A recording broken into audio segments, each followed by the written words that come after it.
ഇത് മാസ് മോട്ടോഴ്സിൽ നിന്നാണ്. ഹീറോൻ്റെ ഡ്യൂറ്റാണ് വണ്ടി നമ്മൾ വർക്കിന് കയറ്റിയിട്ടുണ്ട്. നമുക്കതിനകത്ത് പറഞ്ഞിരിക്കുന്നവർക്ക് സൈഡ് കവർ ലെവലിങ്, അതായത് ഫ്രണ്ട് റൈറ്റ് സൈഡ് ബെൻഡായിട്ടുണ്ട്. അപ്പോൾ അതൊന്ന് ലെവൽ ചെയ്യണം. സ്പീഡോമീറ്റർ ചെക്ക് ചെയ്യുക. വണ്ടി പിക്കപ്പ് കുറവുണ്ട്, പിക്കപ്പ് ലോ പറയുന്നുണ്ട്. Horn checkup, indicator checkup, engine oil check ചെയ്തിട്ട് മാറ്റാം, പൊട്ടൽ സൗണ്ട്. ഇത്രയാണ് മെയിനായിട്ട് പറഞ്ഞത്. പക്ഷേ ഈ വണ്ടിയുടെ പിക്കപ്പ് ലോ എന്ന് പറഞ്ഞു കഴിഞ്ഞാലും പൊട്ടൽ സൗണ്ടും ഈ പറഞ്ഞ പോലെ എൻജിൻ ടൈമിങ്ങിൽ വ്യത്യാസം വന്നിട്ടുണ്ടായിരുന്നു. അതും പ്രകാരം വണ്ടിക്ക് സ്റ്റാർട്ടിങ് കംപ്ലൈൻറ്റ്. വണ്ടി കയറ്റത്ത് നിർത്തിയിട്ട് പിന്നെ വണ്ടി വലിപ്പിക്കാൻ നോക്കിക്കഴിഞ്ഞാൽ വണ്ടി വലിക്കില്ല. എന്നാൽ സ്റ്റാർട്ട് ചെയ്ത് സമനിരപ്പിക്കടെ ക്ലിയറായിട്ട് പോവുകയാണെങ്കിൽ കുഴപ്പമില്ല. പിന്നെ ആ പിക്കപ്പ് വലിയില്ലാത്ത സമയത്ത് താക്കോൽ ഓഫ് ചെയ്തിട്ട് പെട്ടെന്ന് താക്കോൽ ഓണാക്കി സ്റ്റാർട്ട് ചെയ്ത് റേസ് ചെയ്ത് കഴിഞ്ഞാൽ വണ്ടി കയറി പോവുകയും ചെയ്യും. ആ ഒരു കംപ്ലൈൻറ്റ് കാണിച്ച് ടൈമിങ് ഹെഡിനകത്ത് വന്ന ടൈമിങ്ങിൽ വരുന്ന വേരിയേഷനാണ്. എനിക്ക് തോന്നുന്നു ഹെഡ് എപ്പോഴും അഴിച്ച് ചെയ്തപ്പോൾ ടൈമിങ്ങിൽ ഒരു മില്ലിങ്ങിൻ്റെ ചെറിയ ഒരു ടീത്ത് വ്യത്യാസത്തിൽ മാറിക്കിടന്നാണ് ആ പ്രശ്നം കാണിച്ചായിരുന്നത്. അത് നമ്മൾ അഴിച്ച് റെഡിയാക്കിയിട്ടുണ്ട്. പിന്നെ അത് കൂടാണ്ട് വണ്ടിക്ക് മിസ്സിങ്ങിൻ്റെ പ്രശ്നം ഉണ്ടായിരുന്നു. അത് നമ്മൾ ചെക്ക് ചെയ്യുന്നുണ്ട് കൂട്ടത്തിക്കടെ. അതിൻ്റെ മിസ്സിങ്ങിൻ്റെ കംപ്ലയിൻറ്റ് കാരണം എന്താ വെച്ചാൽ അതിൻ്റെ എയർ ഫിൽറ്ററൊക്കെ ഫുള്ള് പൊടി കയറി ബ്ലോക്കായി പോയേക്കാം. നല്ല രീതിയിൽ പൊടിയാണ് ഇതിനകത്ത് കേട്ടോ. കമ്പനി ഫിൽറ്ററാണ്, പക്ഷേ പൊടി കയറി നല്ല രീതിയിൽ ബ്ലോക്കായി പോയേക്കാം. അപ്പോൾ എയർ ഫിൽറ്ററും പ്ലഗും നമുക്ക് മാറ്റിയിടണം. കൂട്ടത്തിക്കടെ ശരിക്കും കാർബറേറ്ററും കൂടി അഴിച്ച് ക്ലീൻ ചെയ്യേണ്ടതാണ്. പക്ഷേ ഇപ്പോഴത്തെ പെട്രോളിൻ്റെ ഉപയോഗം മൂലം നമുക്ക് കാർബറേറ്റർ അഴിച്ച് ക്ലീൻ ചെയ്യാനുള്ള ധൈര്യം നമുക്കില്ല. എന്താ കാരണം എന്ന് വെച്ചാൽ ഇപ്പോൾ നിലവിലിപ്പോൾ വണ്ടിക്ക് ഓവർഫ്ലോ ഇല്ല, ഈ സമയം വരെ ഓവർഫ്ലോ ഇല്ല.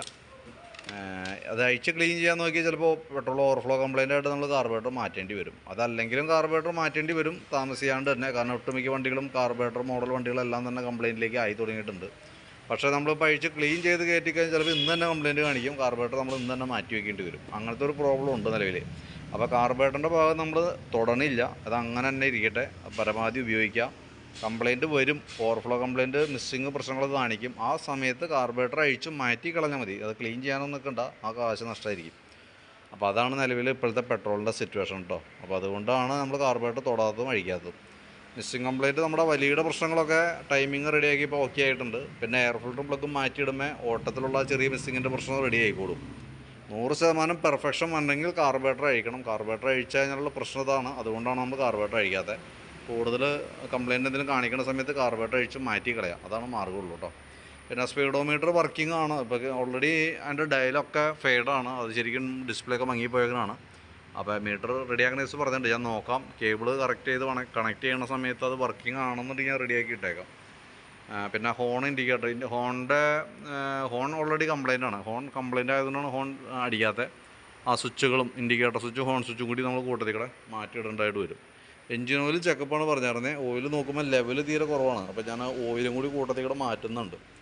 അപ്പോൾ എഞ്ചിൻ ഓയിൽ ലെവൽ കുറവാണിട്ടാണ് വന്നേക്കണേ. അപ്പോൾ നമ്മൾ എന്താ ചെയ്യേണ്ടതെന്ന് വെച്ചാൽ, ഇപ്പോൾ നമ്മൾ ഓയിൽ മാറ്റിയാൽ ഒരു 1000 കിലോമീറ്റർ അല്ലെങ്കിൽ ഒരു മാസമൊക്കെ കൂടുമ്പോൾ നിർബന്ധമായിട്ടും എഞ്ചിൻ ഓയിൽ ചെക്ക് ചെയ്യണം. കാരണം അതല്ലാന്നുണ്ടെങ്കിൽ നമുക്ക് ഓയിൽ തീർന്ന് വണ്ടി പിടിച്ച് എഞ്ചിൻ പണിയായിട്ട് വരും കേട്ടോ.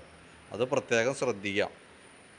നമ്മളിപ്പോൾ ഇവിടെ നിന്ന് വിളിക്കുന്ന ദിവസം നോക്കിയൊന്നും ചെയ്യരുത്. കാരണം എഞ്ചിൻ ഓയിൽ എത്ര കിലോമീറ്റർ വണ്ടി ഓടുന്നുണ്ടെന്ന് നമുക്ക് അറിയാനായിട്ട് പറ്റില്ല. സർവീസൊക്കെ ആണെങ്കിൽ നമ്മൾ കറക്റ്റായിട്ട് വിളിച്ച് പറഞ്ഞ് നമ്മൾ ചെയ്യിക്കാറുണ്ട്. പക്ഷേ ഇത് നമുക്ക് ജനറൽ സർവീസൊന്നും പറഞ്ഞിട്ടുമില്ല കേട്ടോ. അതുകൊണ്ട് ഇവിടെ നിന്ന് കോൺടാക്ട് ചെയ്യുന്ന ദിവസം നോക്കിയൊന്നും ചെയ്യരുത്. നിങ്ങൾ തന്നെ ചിന്തിക്കുക, എഴുതി വയ്ക്കുക, കാര്യങ്ങൾ വെച്ച് ഒരു മാസത്തിലൊരിക്കൽ അല്ലെങ്കിൽ 1000 കിലോമീറ്റർ കൂടുമ്പോൾ എഞ്ചിൻ ഓയിൽ ചെക്ക് ചെയ്ത് നോക്കാം. അതല്ലാന്നുണ്ടെങ്കിൽ എഞ്ചിൻ പിടിച്ച് നല്ല രീതിയിലുള്ള പണി വരും. വണ്ടിക്ക് മാർക്കറ്റ് വില കുറവാണ്, പക്ഷേ അതിൻ്റെ പണി വന്നു കഴിഞ്ഞാൽ വണ്ടിയേക്കാളും വില വരും വണ്ടി പണിയാനായിട്ട് കേട്ടോ. അപ്പോൾ അതൊന്ന് നോക്കി വെച്ചേക്കാം. പിന്നെ ഈ സൈഡൊക്കെ ഫ്രണ്ട് ചിളങ്ങിയിട്ടുണ്ട്. അപ്പോൾ അത് ലെവൽ ചെയ്യണേസ് പറഞ്ഞിട്ടുണ്ട്. ഇത് ലെവൽ ചെയ്താൽ ഉറപ്പായിട്ട് ഈ സൈഡ് പെയിൻറ്റ് പോകും. അപ്പോൾ പെയിൻറ്റ് പോകുമ്പോൾ നമ്മൾ പെയിൻറ്റ് ചെയ്യാൻ തയ്യാറാണെങ്കിൽ മാത്രം അത് അഴിക്കാനും ലെവൽ ചെയ്യാനും നോക്കിയാൽ മതി കേട്ടോ.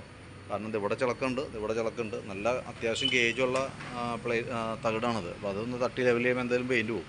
പെയിൻറ്റ് പോയി കഴിഞ്ഞാൽ പെയിൻറ്റ് ചെയ്യേണ്ടതായിട്ട് വരും. അതിൻ്റെ ഈ കവറ്, ഫ്രണ്ടിലത്തെ ഹാൻഡിലിൻ്റെ ഈ കവറും ഈ മൺകാടും പുതിയതാണ് ഇരിക്കണേ. അപ്പോൾ പെയിൻറ്റ് ഇപ്പോൾ ലെവൽ ചെയ്യുന്നുണ്ടെങ്കിൽ പെയിൻറ്റ് ചെയ്യണ കൂട്ടത്തിൽ കൂടെ എനിക്ക് തോന്നുന്നു ഫുള്ളായിട്ട് ചെയ്യണതായിരിക്കും ബെറ്റർ. അതായത് ഈ കവറ് സെൻറ്ററിൽ വന്ന കവറ്.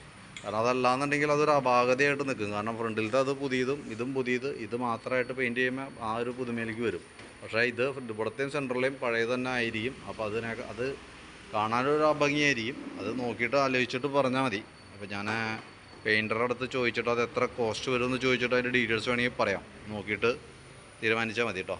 ബാക്കിയത്തെ വർക്ക് നമ്മളുടെ മെക്കാനിക്കൽ സംബന്ധമായിട്ടുള്ള വർക്കുകൾ ഞാൻ കംപ്ലീറ്റ് ചെയ്ത് വെച്ചേക്കാം. പെയിൻറ്റിങ്ങിൻ്റെ ദിവസങ്ങൾ നോക്കിയിട്ട് പറയാം. അതും പ്രകാരം നമുക്ക് എങ്ങനെ വേണ്ടതെന്ന് വെച്ചാൽ ആ രീതിയിൽ ചെയ്യാം. അപ്പോൾ ബാക്കിയത്തെ വർക്ക് ചെയ്യുമ്പോൾ പെയിൻറ്റിങ് ഒഴിച്ച് ബാക്കിയത്തെ വർക്ക് ചെയ്യുമ്പോൾ എത്ര എസ്റ്റിമേറ്റ് വരുമെന്ന് നോക്കിയിട്ട് അതിൻ്റെ ഡീറ്റെയിൽസ് ഞാൻ വാട്സാപ്പിൽ ഇട്ടേക്കാം.